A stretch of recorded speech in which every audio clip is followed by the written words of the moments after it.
Our goal in trying to develop a selling system was to really give a process to our salespeople that would give them the highest probability of becoming extreme performers. In doing that, we combined these three tools, three processes, all in one, so that a salesperson could constantly improve. So with that being our goal, Todd, what would be the goal of the methodical sales process, the DPS process, and tour de force all rolled into one from your viewpoint? To be different, to create differentiation for the PP&S account manager. If I'm an extreme performer, if I'm a Tiger Woods class performer, I really stand out from the crowd. And there, frankly, there are very few sales organizations that have gone to the trouble to define what is the sales process. Typically, most companies I work with, if there's 15 sales reps, there are 16 sales processes. Each rep has their sales process, and the sales manager has his or her sales process. So if there's 16 of them, there aren't any at all. So having a sales process defined makes me different, makes me appear more efficient in what I'm doing. Same set of words for the customer's decision process. If I respect my customer's time, they're as busy as I am. They have more things on their to-do list they can get to. If I'm aligning where I am in my sales process with where the customer is in their decision process, I am not wasting any time on the part of my customer. So what's good for the goose is what's good for the gander. And again, I'm different. I'm an extreme performer. I'm setting myself apart differently. And then, as we've all said several times, the only way I can keep track of all this stuff is to have an easy-to-use Salesforce automation tool like a tour de force. Okay. But be different. An extreme performer is different. Okay. Same question, Mickey. And you look at our whole selling system that we put together, what do you see as the number one goal of that system? I want to say more than at least a couple of goals in there, but I think we're going to say a lot of similar things.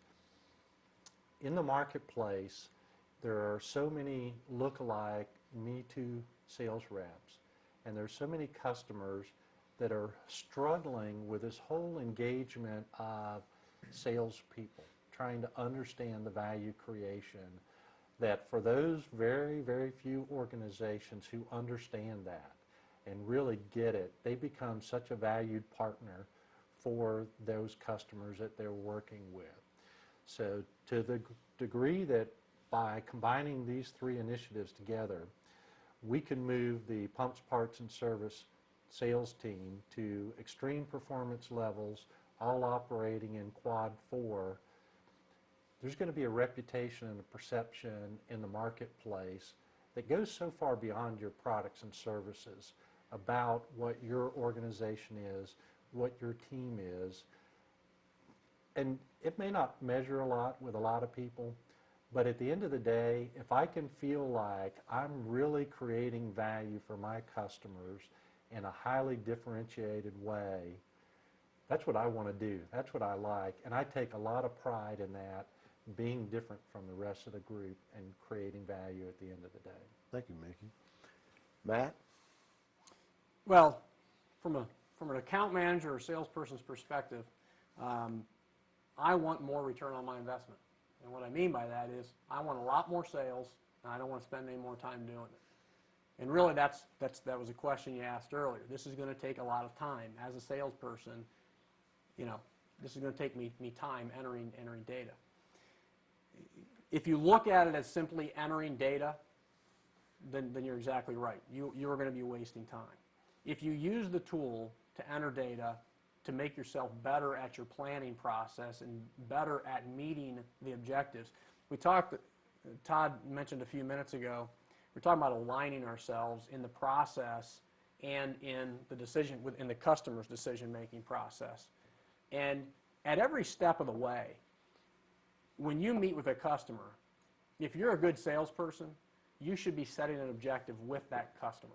Because when you set an objective and you make a commitment to that customer, you're creating an opportunity to meet an expectation. You're winning value. You're creating value, and you're establishing credibility with that customer. Whenever when I'm working in the sales process, I'm always trying to identify with the customer. I want the customer on the same page with me on what I'm going to do next. Because I want to set an expectation with the customer that I can meet. Because what that's telling the customer is, if I'm meeting my commitments now, I'm organized. I'm going to meet them later. So if I tell you I'm going to deliver, I'm going to deliver. So meeting expectations, we talk about customer loyalty, customer satisfaction. That starts when you first identify an opportunity. That's your opportunity to start to establish credibility as an organized individual. So if you become organized, better organized as an individual, I go back to the earlier discussion. I become a proactive salesperson. I can manage my own time as opposed to constantly working in a reactive mode. And from an extreme performer standpoint, that's the goal. Do more with less time and become more valuable to my customer. So the investment in your time up front using a tool like Tour de Force, as I've already stated, it absolutely is going to require investment of time. You've got to become efficient at using the tool. Once you become efficient at using the tool, you will begin to realize a higher return on the time that you invest. So efficiency is the key. Thank you, Matt. I just want to reiterate, I mean, your words of saying do more, less time, more valuable to the customer. And I think that sums up goals, what we're really trying to accomplish here.